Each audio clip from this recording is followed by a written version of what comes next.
नमस्कार, मी सलील देशमुख। आज 1 जुलै स्वर्गीय वसंतराव नाईक यांचा जन्मदिवस म्हणजे कृषी दिवस महाराष्ट्रातला। आज एक फार मोठी आनंदाची बातमी आपल्या महाराष्ट्रामध्ये, आपल्या विदर्भामध्ये आणि विशेषतः नागपूर जिल्ह्यासाठी आहे।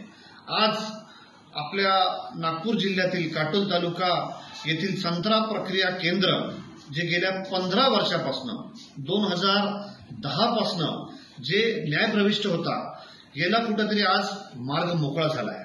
आज आनंदाची गोष्ट आहे, जस्टिस न्यायाधीश शर्मिला देशमुख मॅडम यांनी हा निकाल आज 1 जुलै रोजी मुंबईच्या उच्च न्यायालयात त्या ठिकाणी दिलाय।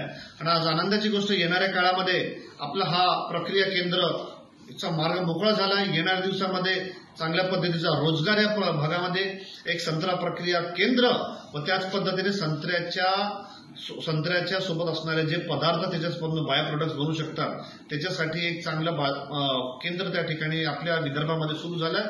ही सगळ्यांसाठी आनंदाची गोष्ट आहे। गेल्या 15 वर्षापासून याची न्यायालयीन लढाई त्या ठिकाणी चालू होती आणि आज येत्या 4 आठवड्यामध्ये न्यायालयाने सांगितलं आहे, जस्टिस शर्मिला देशमुख यांनी सांगितलं की 4 आठवड्यामध्ये आपल्याला याचं सील उघडून हे जमीन त्या ठिकाणी पुन्हा NIDC Maharashtra agro industries development कॉर्पोरेशनला हस्तांतरित करणार आणि येणाऱ्या दिवसामध्ये हा प्रकल्प सुरू होणार। ही एक आनंदाची गोष्ट आहे। साधारणतः 55 लाख रुपये हे कृषी विभागाच्या महाराष्ट्र ॲग्रो इंडस्ट्रीज डेव्हलपमेंट कॉर्पोरेशनने कोर्टामध्ये त्या ठिकाणी दिले सुद्धा आहे।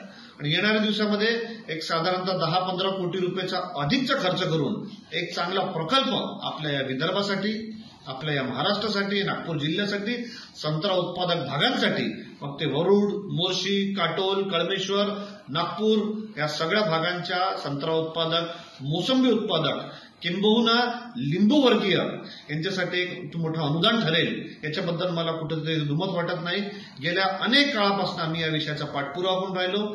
जेव्हा सन्माननीय अनिल बाबू देशमुख आपले वडील हे सुद्धा तुरुंगात होते, यांची सुद्धा न्यायालयीन लढाई चालू होती, त्यावेळेस सुद्धा या प्रकरणाच्या बाबत मी स्वतः कोर्टामध्ये वारंवार त्या ठिकाणी जात होतो।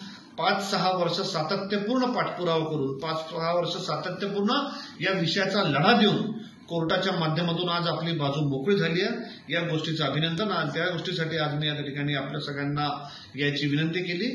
आपण अशाच पद्धतीने आशीर्वाद द्यावा आणि चांगला प्रकल्प आपल्या या विदर्भामध्ये, या नागपूर जिल्ह्यामध्ये आपण त्या ठिकाणी काटोल डोंगरगाव इथे पुन्हा सुरू करू। धन्यवाद।